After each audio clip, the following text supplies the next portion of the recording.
The Democratic Republic of Sports. The Sportsocracy with ESPN Asheville hosts Tank Spencer and Jeremy Greene.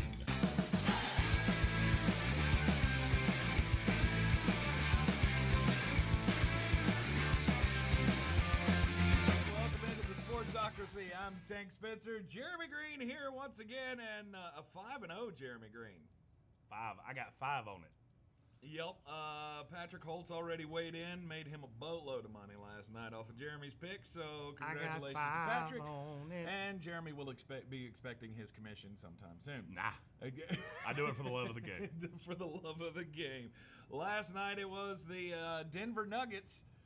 Well, I mean, at least they covered. I don't care if you win or lose. I only care if you cover the spread.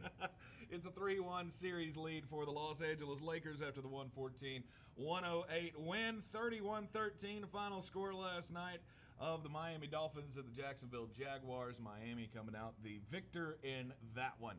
It is the Sportsocracy. I'm Tank Spencer. He's Jeremy Greene once again at the Sportsocracy on all of the social medias. Be sure to like it, share it, and follow it. All right, so last night in the football game, Jeremy, since I don't have the NFL Network and had to follow the stick figures on this one, what did you see? Exactly what I told you. The Miami Dolphins are a lot better than you think they are. It blows my mind every year that we have this with bettors, that you forget in 2 weeks what it was that you thought about a team before the season started. Jacksonville was the worst team in the league, almost universally. They played competitively twice, beat the Colts, who just didn't show up in the last 3 quarters. And now all of a sudden, Gardner Minshew's the best quarterback in the NFL. No, he's not, and he confirmed it last night. Without DJ Shark, the passing offense for the Jaguars was pretty much non-existent. 31-13 was the final score. That's where we find ourselves, and now the Dolphins are 1-2, finally getting off the schneid with a win. And it's a team that I have said I think they're more toward a 500 ball club than they are. I mean, they did this without Byron Jones, who's without a doubt their best defender. That team's not bad, and the people that were they're going to see Tua. I don't think you are, because Ryan Fitzpatrick was pretty damn efficient last night. And by the way, I do want to state this: in NFL history, there have only been 2 quarterbacks to ever throw 90%. To have a 90% completion rate and not turn the ball over. Gardner Minshew in week 1 and Ryan Fitzpatrick against Gardner Minshew in week 3. I did not know that. I didn't either. Nice. So moving on with the Miami Dolphins, next week they get the Seahawks. And you're gonna be picking Miami in that game? I don't have to pick that game right now, and you can't make me. I have a whole week of games to pick first. Yeah, that's true. You do, but whatever. James Robinson had a pretty good game. James Robinson's real good. Do you know where James Robinson currently ranks among running backs in the NFL? 3rd. He's top 5. And now, granted, he's a game ahead of everybody, but yeah, he's real good. He's the only offense they had last night. If you still have Devin Azigba, you go ahead and let him go, because he don't matter at all. Are there people holding on to Devin Azigba? I had him until a week ago. Just because I thought maybe it was a one-trick pony with James Robinson. Right. It's not. We're 3 games into the season. He's the running back of the Jacksonville Jaguars, and nothing is going to change that. Mm-hmm. Where did he go to school, James Robinson? It was a small school. He's the leading rusher in college football. Something Illinois State. Illinois State. Yeah, I was going to say Northern Illinois, but I was wrong. I knew it was red. Yeah. He was a red bird. Gotcha. All right, so Dolphins get the win last night. Jacksonville Jaguars fall to 1-2, and we expect that trend to continue. The Jaguars are not a great team. They're a spunky little young team. That's it. I mean, they will cover some spreads you don't expect them to. This is still like a 4-12, 5-11 team. Mm-hmm. And I was going to say they're about 25% of their way to their total wins on the season already. So I think this has been a better than expected start for them. 100%. They're just still not good. Mm-hmm. This team's still not good. I mean, they do get to play the Texans twice, which will help. because I still maintain they're better than Houston, which says more about Houston than it does about Jacksonville. Mm-hmm. We'll talk more about the other Week 3 games coming up here in just a little bit, but let's get into the basketball last night. The Lakers going up 3-1 on the Denver Nuggets. They are now obviously just one win away from making it to the NBA Finals for the first time in 10 years. 114-108 against the Denver Nuggets last night. And the fact that Dwight Howard was a thing in this ball game kind of surprised me. They did exactly what I said they needed to do. They played big. Dwight Howard played 23 minutes compared to the 12 he had played in the first set of games. Mm-hmm. That's what they're going to have to do. But as the self-proclaimed champion of the Nuggets bandwagon, all I can say is we have them exactly where we want them. I knew it was coming.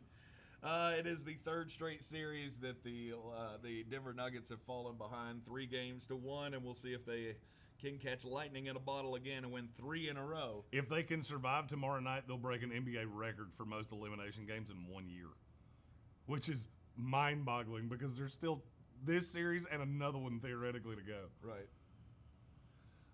I still maintain there is a path to the Nuggets winning this series. Am I telling you I think they're the better team and they would win this, 90 out of 100 times? No. But I do think there is a path where they can still win the series. Is it going to hinge on Mike Malone having a conversation with the league over the officiating? Because that's now become a storyline. It's 100% a storyline. After Game 3, the Lakers apparently called up the office and said, hey, we're not getting to the foul line enough. And last night, things changed. It's 100% a storyline. And it pisses me off to no end. Consistency in officiating has been one of the biggest problems in the NBA in my lifetime. I'm 33 years old. It has been a problem since I started watching the league in the early 90s. Because star players bitch to officials, and the next thing you know, guess what? They had, 30 fouls? Yep. 28. They had 28 fouls. They played 9 guys. I mean, that's insane to me.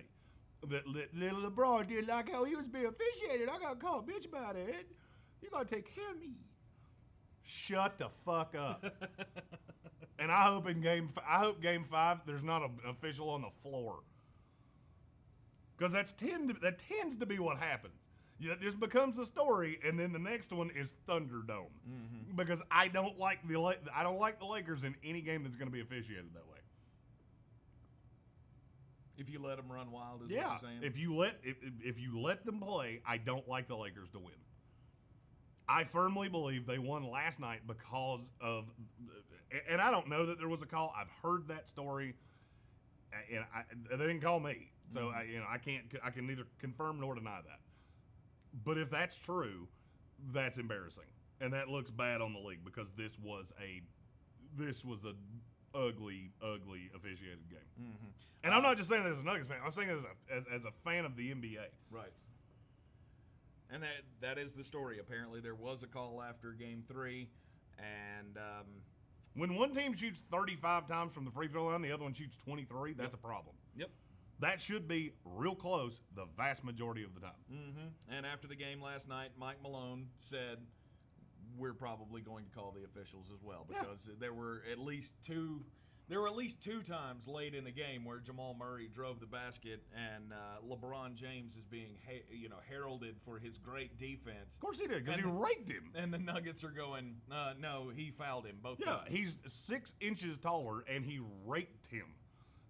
See, this is what pisses me off about the playoffs in the NBA. You officiate this game one way the whole year, and then you get to the playoffs and, we'll see. Gamblers, do you know what we have to do? This is how bad the NBA is. As a gambler that does play the NBA, we have to wait. Have you ever wondered why the line moves so much late in NBA games? Because we don't find out who the officiating crew is until about 6 hours before the game. Mm. And as soon as we see that, we go back because we all have a spreadsheet of who likes to call a lot of fouls and who doesn't. That's how bad the officiating has gotten in the NBA, that we can't lay wagers until we know who's officiating it. And that happens in the NFL a little bit. Mm-hmm. I haven't looked at that sheet one time all year. I haven't looked at the NFL sheet not one time all year. I've looked at the NBA sheet every day since the playoffs started. Mm-hmm. And that's pathetic. What's the solution there, though? What's the solution? Yeah, what's the solution? I mean, like in the NFL, they talk about, if we want to fix the officiating, then we got to go to full-time officials, and we got to have all of these, we got to have all of these checks and balances in place. And so, what's the NBA's? There's two solutions. One is when a team calls and says, "We're getting fouled and we don't like it," tell them to go fuck themselves. That's step one. Step two is every time one of these star players flops out, tee him up. Mm-hmm. Every time LeBron just falls out like somebody shot him, tee his ass up. Mm-hmm. He'll stop. I promise you. James Harden, the master of ceremonies of flopping out like somebody sniped him out of the crowd, tee his ass up every time it happens because it's super obvious. I've never officiated games at that high of a level. I've done it in high school, and guess what? It's really obvious. Mm-hmm. Super obvious because nobody flails out like that. Yep. Last night, Anthony Davis took 14 shots from the free throw line, hit 13 of them. Same thing for LeBron James. He had 14 from the free throw line, hit 11. The fact that they shot 12 more free throws than Denver, that would erase that deficit a little bit. Well, I mean, here's the thing. You're good, and now the NBA's drawn itself into a corner. And this is the problem that I have with this because you knew this story was going to come out. If that really happened, you knew this was going to come out.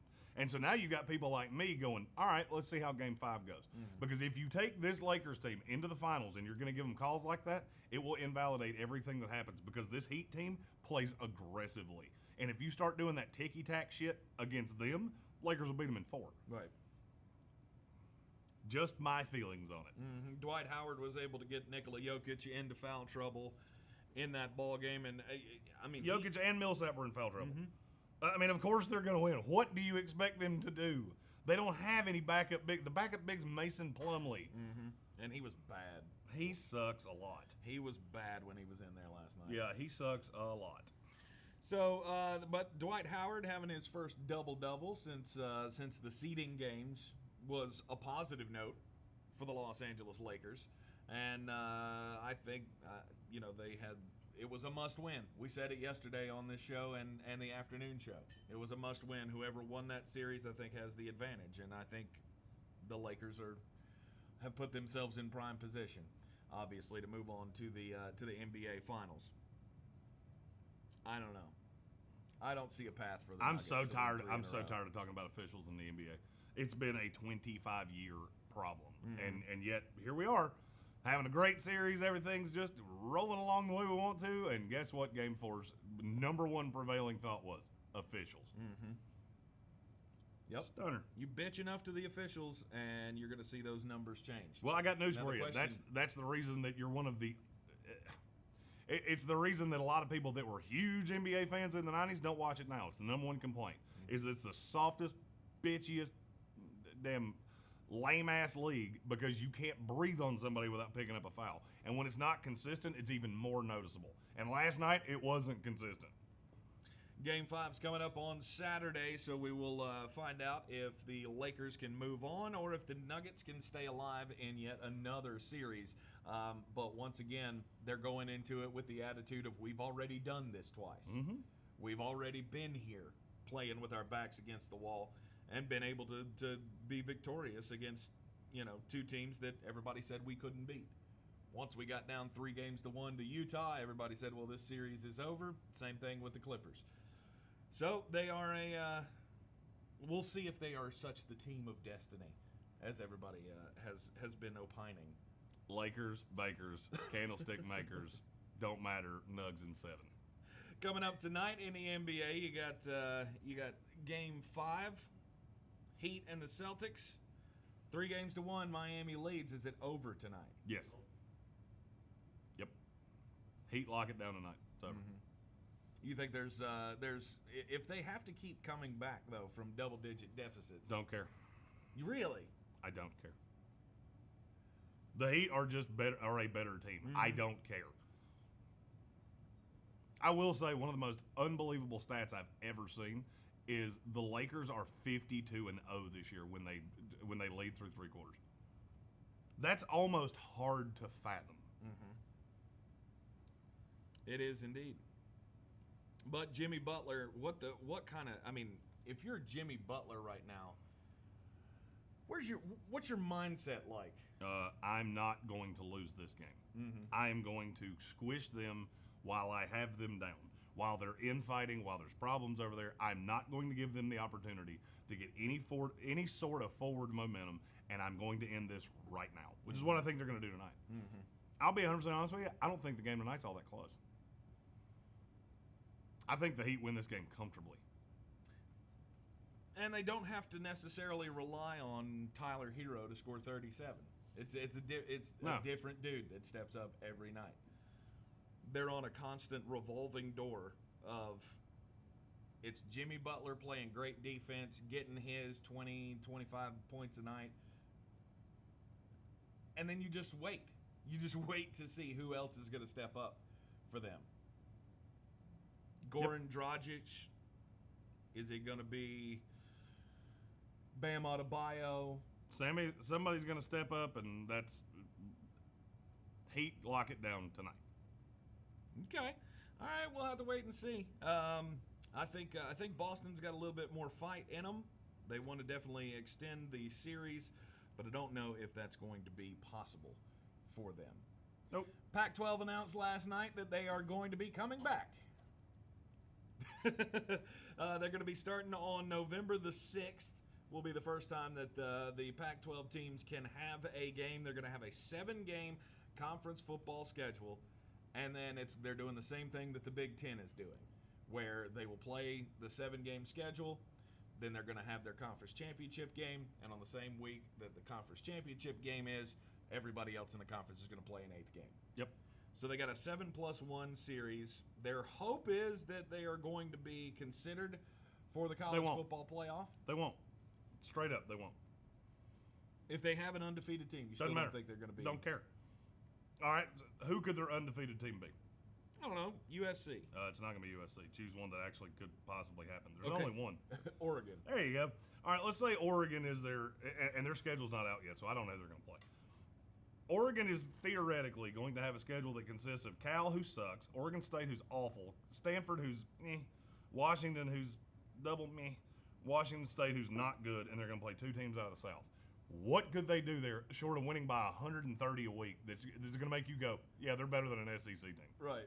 Nothing. There's nothing you can do. Mm-hmm. This is a face-saving move by the Pac-12 because they got killed by people like me for canceling the season. And the more this has worked in the ACC, Big 12, and who am I forgetting? ACC, Big 12. SEC. SEC hasn't started yet. But right. That changes tomorrow. Yeah, it does. And I'm looking super forward to it. Yes. The more it worked there, the dumber they looked. Mm-hmm. So the Big Ten came in, and guess what? Little brother Pac-12 followed right along and went, well, if you're going to do it, I guess we will too. Mm-hmm. And nobody's going to care. Yeah. I mean, for the most part. I mean, it makes it feel more normal. On the national level. I mean, bettors like me look at it and go, hell yeah, more games. I like more games. Let's play more. And guess what? Now the Mountain West, they're in too. Mm-hmm. We got one conference still left out there, and it's the MAC, and I have a funny feeling you're going to hear something about them the next 3 days. It looks like everybody's coming around to the fact that, yes, fall football can be done.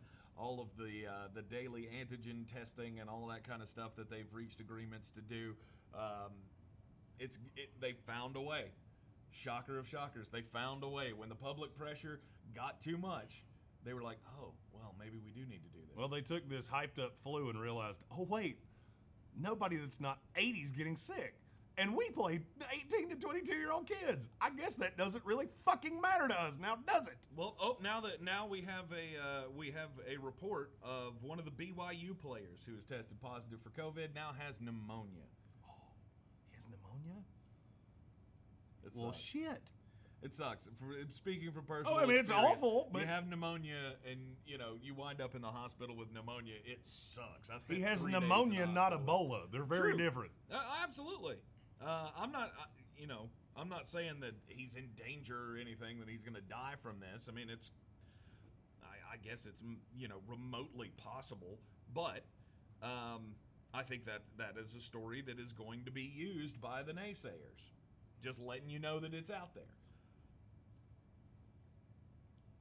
Patrick Holt, yes, my eyes do turn red every time I talk about this because it makes me just outrageously angry. But you were right.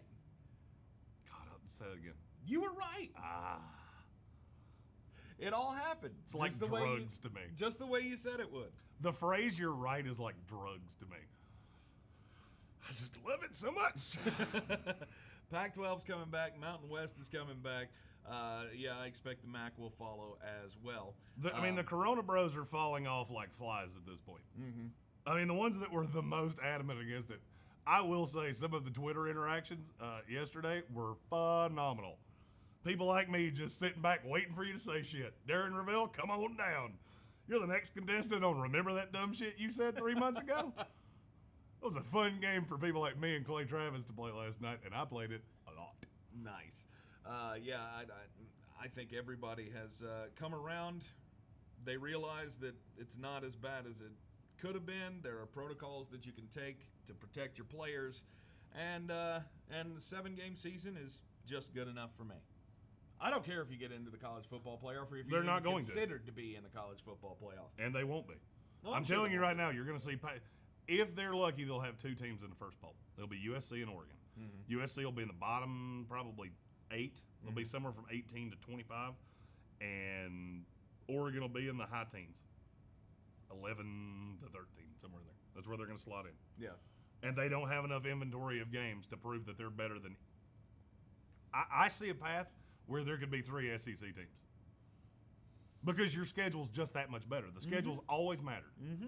And this year, more than anything else, all right, so you go undefeated in the Pac-12. And somebody like me goes, that conference sucks.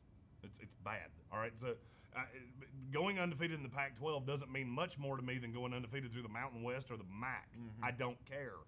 So you're going to be UCF 2.0. Yeah, I think this lends credence to everybody who has talked about, when we get into these conversations about the powder puff non-conference schedules that the SEC has.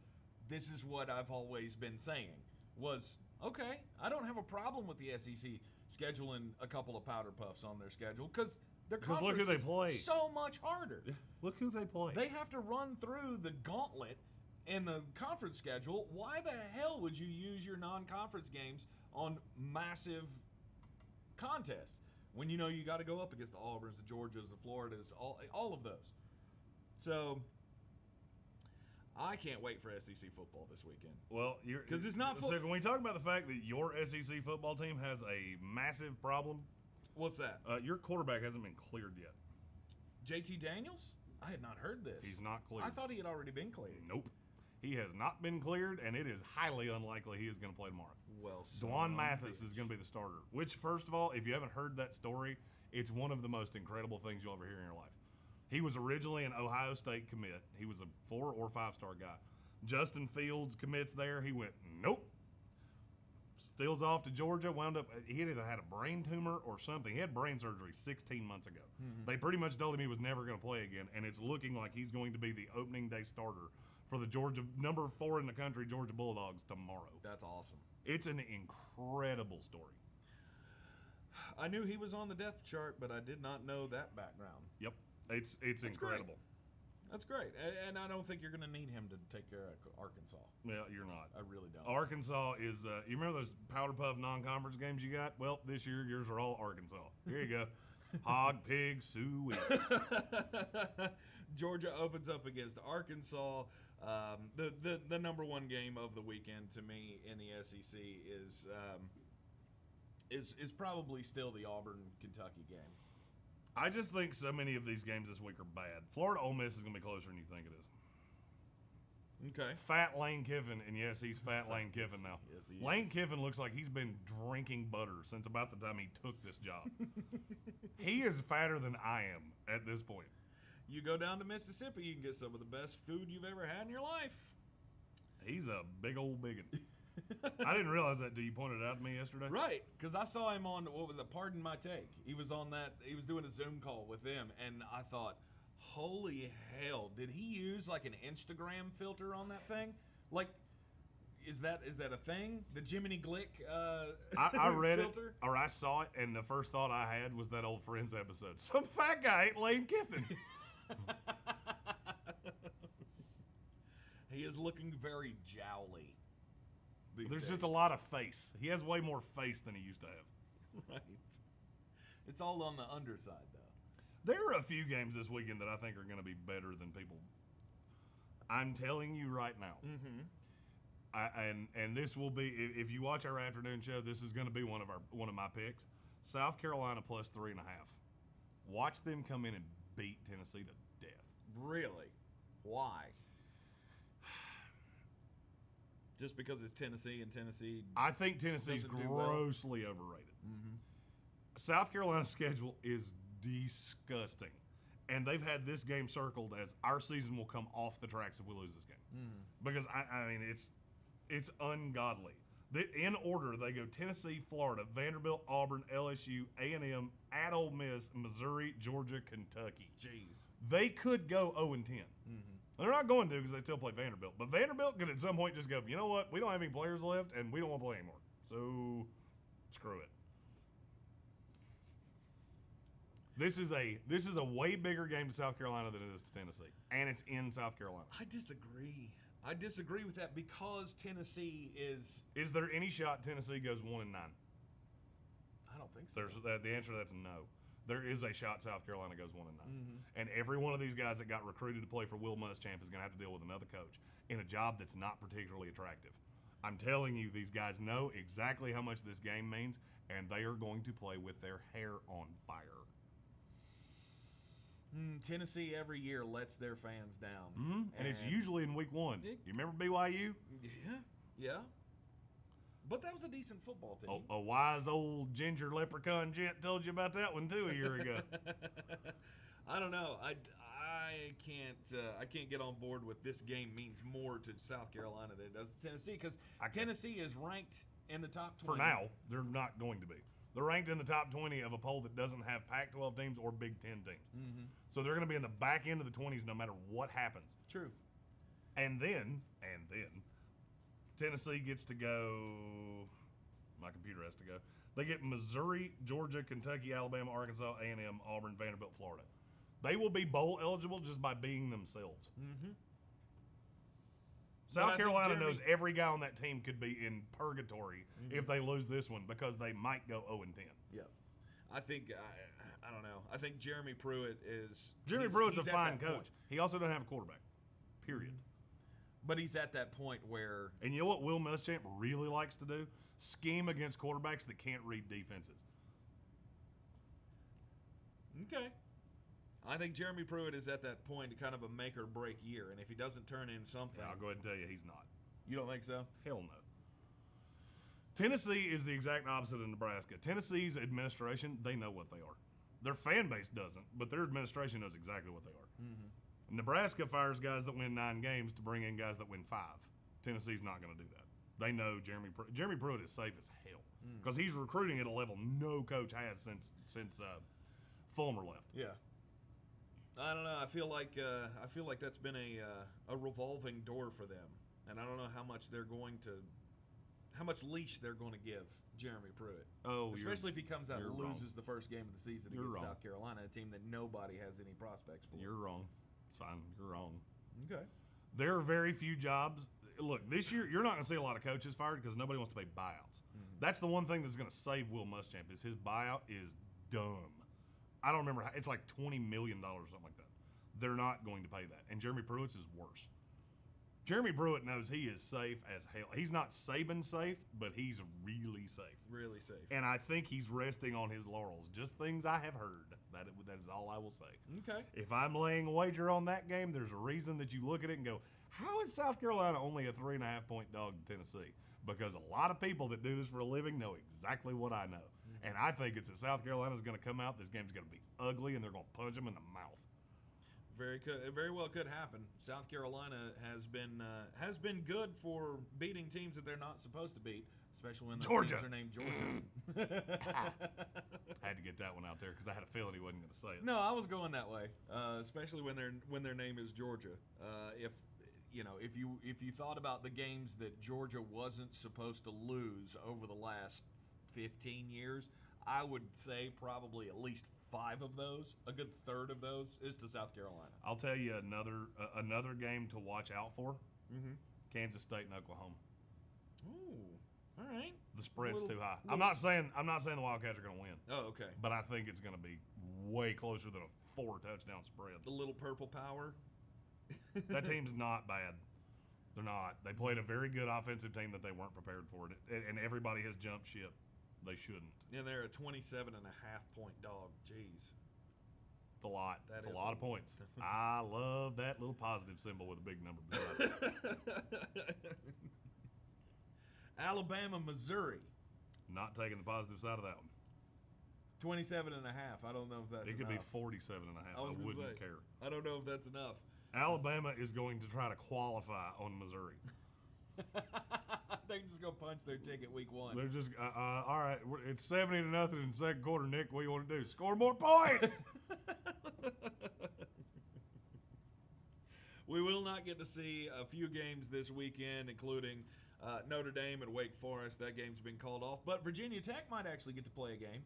I mean, we're up to a day before the game. And they hadn't canceled it yet. And they haven't canceled it yet. So Virginia Tech might get their first game of the season, taking on NC State. I don't like the prospects of that for the Wolfpack, which makes me happy. Because anytime the Wolfpack lose, I'm in. Virginia Tech gets a game. Houston doesn't. Other Dana games, Holgerson's head's going to explode, and I'm here for it.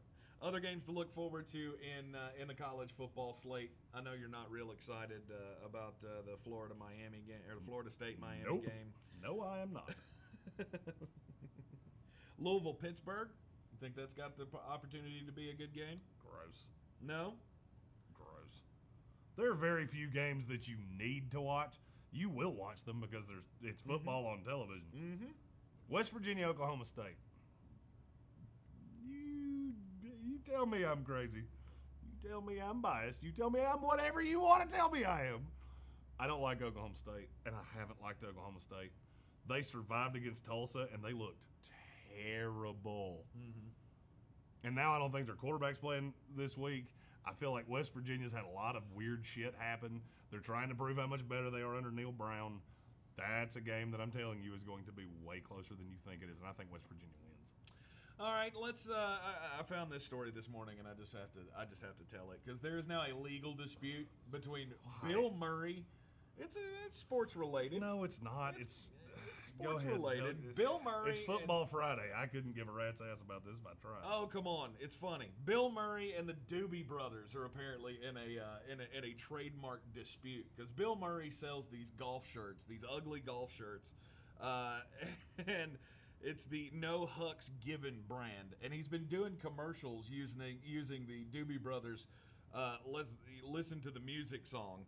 And they wrote a letter, which I think is hilarious, to Bill Murray saying that we know it's a fine song and we know you agree because you keep using it in your ads for the Zero Hucks Given golf shirts. However, given that you haven't paid to use it, maybe you need to change the company name to Zero Bucks Given. He said, we understand that you're running other ads using music from other of our clients. It seems like the only person who uses our clients' music without permission more than you do is Donald Trump. He said, this is the part where I'm supposed to cite all of these copyright acts and all. I'm too lazy to look up all of this stuff. He said, I'm supposed to threaten you with eternal damnation for doing so. But Bill, you already did that with all those Garfield movies. He said, normally we wouldn't mind if you used the song, but the shirts are so damn ugly. We have to send you this letter. I think this is funny because, in normal disputes, you wouldn't see somebody using that kind of humor in a legal warning cease and desist letter. And the fact that it's Bill Murray just makes me laugh because I can only imagine what Bill Murray's response to that is.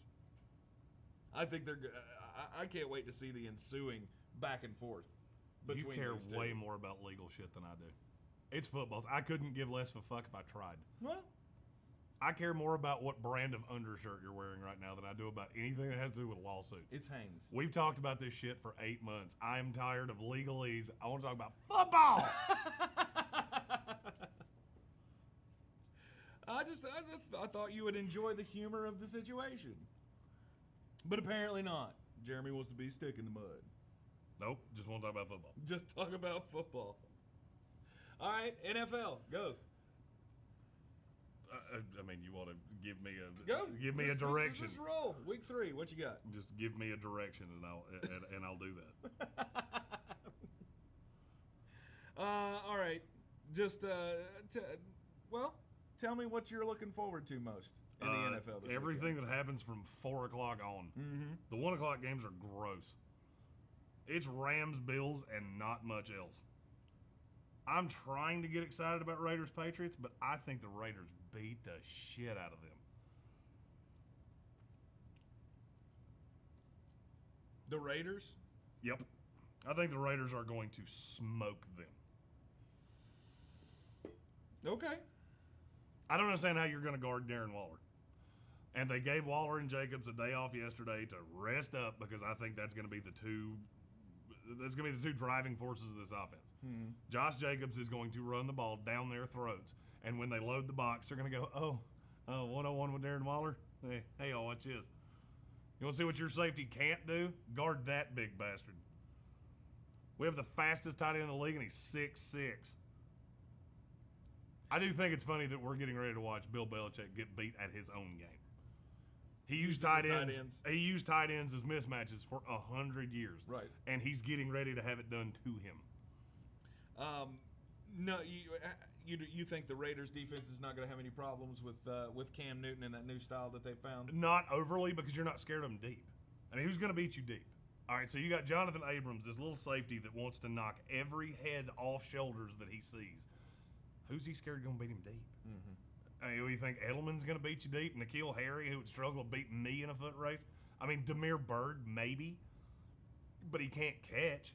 I mean, hell, just let him go. Make him catch one. Right. Shit, if he catch one, let him go. Cam Newton was efficient in the last outing. Yeah, because he's played 2 bad teams. Okay. Hey, y'all, watch this.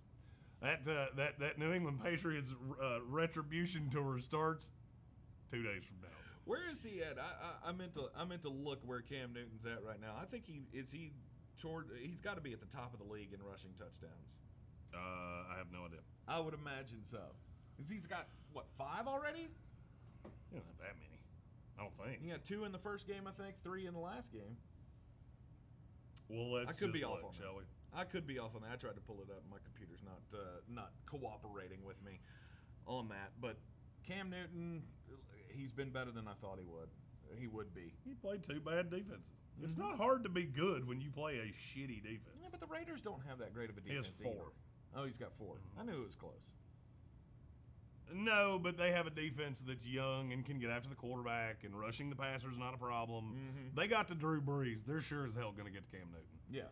And they don't have a Traquan Smith that you know definitively can beat you deep. Mm-hmm. So those running lanes are going to clog up. New England hasn't run the ball particularly well anyway when it hasn't been Cam Newton. This just all sets up to me like the vast majority of the public's going to be on the New England side, and it's going to be me sitting over here going, you're betting on them based on their reputation, not what they are today. Because that team's not great. Reputation has played a lot into it. 100%. And a lot of people are giving them more credit than maybe they should. John Gruden just outcoached Sean Payton. I mean, an offensive genius. I don't think he's going to struggle to figure out how to deal with Cam Newton. Mm-hmm. And his comments, his just waxing poetic about Cam Newton yesterday, just made me feel even more solid that he knows exactly how he's going to stop him. Yeah, because he referred to Cam Newton as a power forward playing quarterback, and yeah, I mean I will forever trust in Gruden. Hence this. So I think you're right. I mean I see the Las Vegas Raiders winning this game. I don't know about a blowout though. And I think your term blowout and my term blowout are different. For me, a blowout's again is never in question. I think the Raiders are going to lead this game by 2 possessions for the vast majority of the last 3 quarters. I think the first possession the Raiders get the ball, I think they're going to drive down the field on that first 15 and show Belichick, this is what we plan on doing. And we're going to impose our will on you because there's nothing you can do to stop it. Now you're talking about Josh. How many running backs in the NFL would you rather have right now than Josh Jacobs? I don't know if there is that are up and can still play. I don't know if there is one. That's kind of my point. Maybe, I was getting ready to say Miles Sanders, but I don't. No. Hell, not just no, but hell no. Kamara's close and Zeke are close. Those are the two that I would listen to the argument on. Everybody else, I'm out. And to stop that guy, would you like me to tell you who the front seven of the New England Patriots are right now? Stop me when you hear a name you've heard before. Lawrence Guy, Byron Cowart, Adam Butler, Chase Winovich, Jawan Bentley, Brandon Copeland, and John Simon. You know what every one of those guys has in common? They were a backup on this team last year. I'm telling you, when you find a team that can run, you're going to see what I've been talking about them. And guess when that happens? 1 o'clock Sunday afternoon. We've got the 0-2 Falcons going up against the 2-0 Chicago Bears. Yeah, you're about to see roles reverse. Another one of my favorite games of wager games of the day. Without looking, what's the spread of this game? I would say Chicago by 3. It's Atlanta by 3. Okay. Yeah, Vegas is telling you we know exactly what's getting ready to happen because that Bears defense lives by reputation. They let the Lions drive up and down the field on them. The Lions just couldn't score touchdowns. They kicked field goals, which is why they got beat. And then they rested on their laurels. Last week, they played the most neutered offense ever. I feel the same way about the Bears this week that I felt about the Jaguars last night. In the first couple of weeks, I have heard people talking about that Chicago Bears defense and how they have one of the best pass defenses in the NFL. Well, that might be true statistically, but also look at who they played. Look at how those games went. And you still want to tell me that you want to believe in that secondary, that they're going to be able to hang with the Atlanta Falcons? Julio Jones is going to have a day. They're going to double cover. I almost think you're at a point now that you have to double cover Calvin Ridley. Of which, if you do that, just wait. Because you'll piss off Julio, and he'll have one of those days where you go, sweet Lord. Right, he had 280 yards receiving. Right. I was going to say, 15 catches for 200 yards and 3 touchdowns. He's done it every year, I think. He's had one of those games. So this could be the week for that, you're saying? Going back to Cam Newton, he's one of our producer Ronnie just sent this to me. Cam Newton's one of 4 quarterbacks this year with no more than 1 passing touchdown. Would you like to take a guess who the other 3 are? No. Drew Lock, Justin Herbert, who's played 1 game, and Teddy Two Gloves. Woohoo! That puts him in a whole nother stratosphere. I think it's funny Teddy Bridgewater's thrown for that many yards and hasn't scored any more touchdowns than he has. I think they've been able to get we're not to that game yet. We're not to but that we're game. going to get there. Yeah, we'll get there. Rams and the Bills. 1 o'clock slate. That's the premier game for me. Yep, and I've been on one side of this, and the more I hear people pick the other side, the more it makes me like my side. I think Buffalo is going to impose their will on the Rams. Really? There's been one thing that this high-powered Rams offense has never liked, and that's defenses that knock their head off because this is going to come off a lot more aggressive than I mean for it to. The Rams have a lot of weapons that are a little bit namby-pamby, and they don't like to get hit. And I just want to fall down and let you touch me. That doesn't happen against the Bills. Against the Bills, it's, hey, do you want to keep your head on your shoulders? Then you might want to not catch that. Right. I think the Bills are going to impose their will on the Rams. Another line I like a lot this week. How do they do it offensively, though? Because they have a big old effing quarterback that will run through you. And I think you're going to see more Devin Singletary this week. Zach Moss has been a disappointment. He just hadn't been good.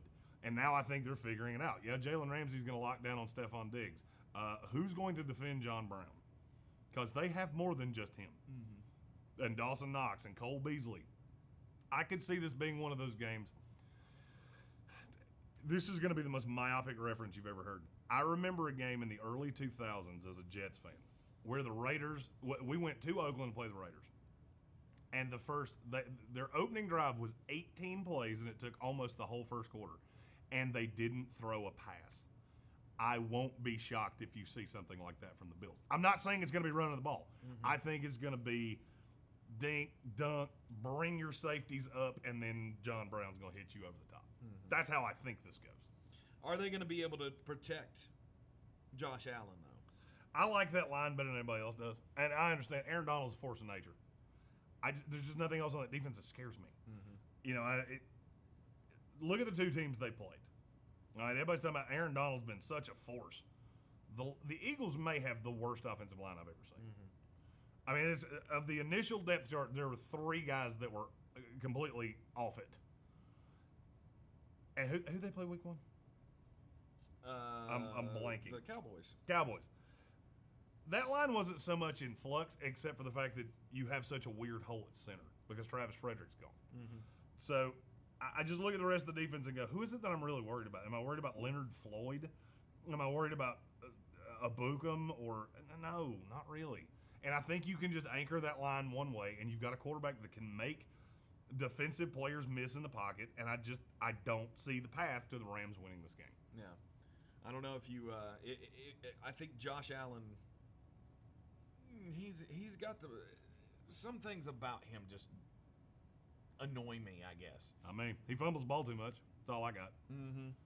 I don't know that he's capable, though, of getting away if that pocket collapses He's much. the most elusive quarterback in the NFL.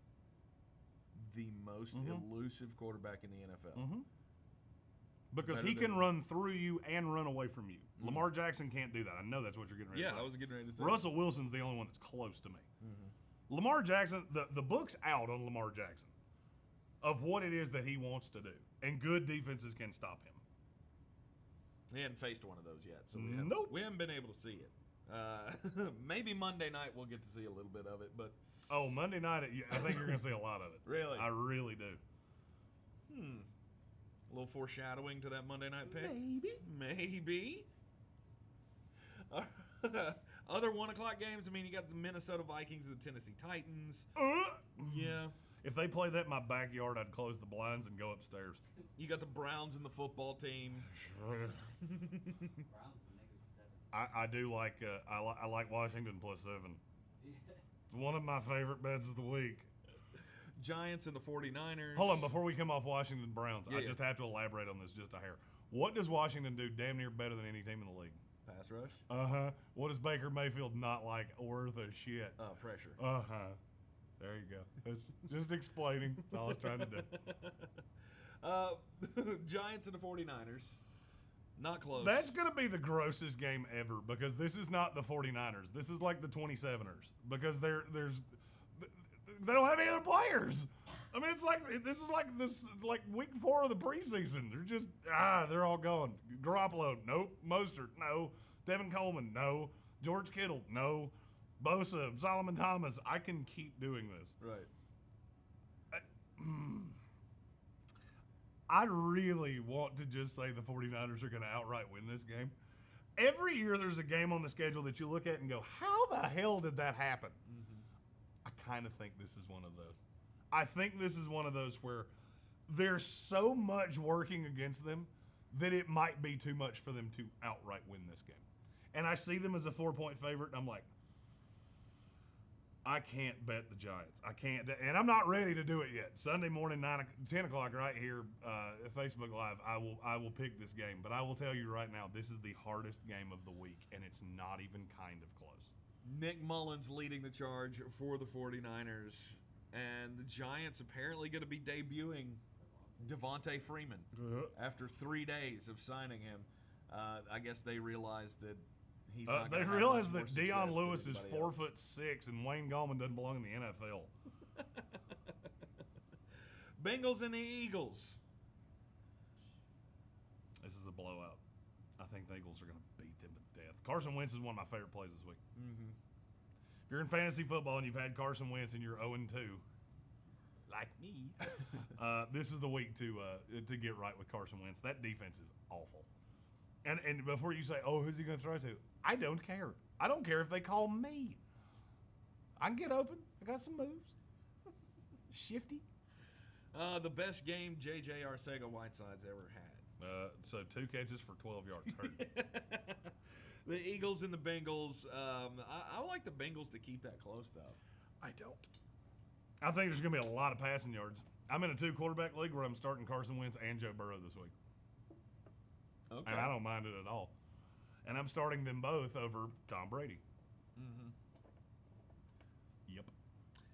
Texans and the Steelers. That'll be a blowout.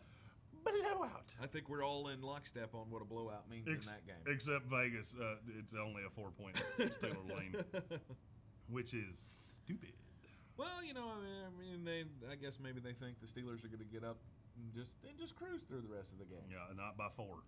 They're going to be up by markedly more than that. Panthers and the Chargers in the 4 o'clock slate. What do you like from that game? Blowout. I like every passing weapon for the LA Chargers. Got it right that time. Almost said San Diego. I like Eckler. I like Joshua Kelly. If they wear powder blue and they're playing in LA on Sunday, I like them all. Hunter Henry, Mike Williams if he plays, Keenan Allen, I like it all. Yeah. Up against the Carolina Panthers without Christian McCaffrey, can Mike Davis be a thing? Mike Davis, no, not this week. I mean, he's going to have a lot of volume. I think he catches a lot of passes. Mm-hmm. He's a PPR, he's an RB2 in PPR this week. I don't love him in standard. If you get points per carry, I love him there too. Mm-hmm. Other than that, I think a lot of people are going to play him, and he's going to disappoint a lot of people. And you got that rookie quarterback obviously playing for the LA Chargers because of the Tyrod Taylor situation. So Justin Herbert gonna have a chance to do some special things in his second game and just claim that roster spot, and I think he does. Sunshine on the Chargers makes me happy. Buccaneers and the Broncos. Ugly game? Or is this the game that Tom Brady and it all finally clicks? I want to do this so bad. I'm not ready to yet. I am like a wisp. I am a Tank Spencer beard hair away from picking the Denver Broncos to outright win this game. Why? Come on, you got to give me something. I will. Sunday morning. Oh, gosh. Sunday morning, rain is falling. No Drew Lock. Full complement of wide receivers for Tom Brady. Mm-hmm. I think it stacks up well. It does. It absolutely does. The Broncos don't get blown out. Ever. And I think there's a lot of Bradley Chubb issues in this game. Pass rush affects you a lot. Donovan Smith better get on his shit. 100%. Is what I'm saying. 100%. Because at this point in the season, I'm thinking that motherfucker should have stayed home. Well, he opted out, and I'm sure you would have liked it better. Yeah, he opted out, and then he opted back in, and he's been horrible. So I see that as a potential problem for the Bucs, but I believe in that offense, and I believe they're going to be able to they're going to be able to take that game, and pretty comfortably, I believe. But been wrong before. Lions and the Cardinals. There you go. Your favorite team in the NFC getting a chance to prove themselves once again against a hard-nosed football team. Won't be close. Cardinals win by 3 touchdowns. Not even a chance. Nope. Not even a chance. And Kyler Murray will continue to build on his stats and build that MVP talk that everybody is so I do think this is on. the week Kenyon Drake finally passes Kyler Murray as the leading rusher for the Cardinals. I like Kenyon Drake a lot this week. Okay, Cowboys and the Seahawks in that 4 o'clock slate. I'll give you one guess who I'm picking here. Cowboys. Bingo. I think this is the week it starts to turn for old Rusty. That defense is going to get unveiled at some point. That front seven is terrible, and it's going to get unveiled. And I think it gets unveiled this week. I love CeeDee Lamb this week. New York Jets and the Indianapolis Colts. And next game. Yeah. I think we all know. All the Colts. Fire them up. Specifically if they're real fast. Anybody that's really fast, I like them against the Jets because the Jets are not that. All right, 2 games left in week 3. The Saints and the Packers. Could be a really good game. I think the Packers are going to bludgeon them. I do. I don't know how. I have issues about that defense. Mm-hmm. The way that defense plays is starting to bother me. And Aaron Rodgers is just in a mood. You know, he's just pissed that they took Jordan Love and they didn't give him any receivers. And you just never know where it's going. Hell, he threw one to a tight end last week that I never even heard of. I saw the name pop up and I went, nope, that's not who I thought that was. Nope. And Marshawn Lattimore has not been playing good. So If normally Devontae Adams doesn't play, that's going to change my theory on that a little bit, because I think Dennis Allen will do something different with the defense if there's no Devontae Adams, because there's no one guy he has to shadow. There's nobody that scares you. And it's once again going to be a whole lot of the Lizard King and MVS and The Lizard King. I really hate those weapons, but I believe so much in Aaron Rodgers.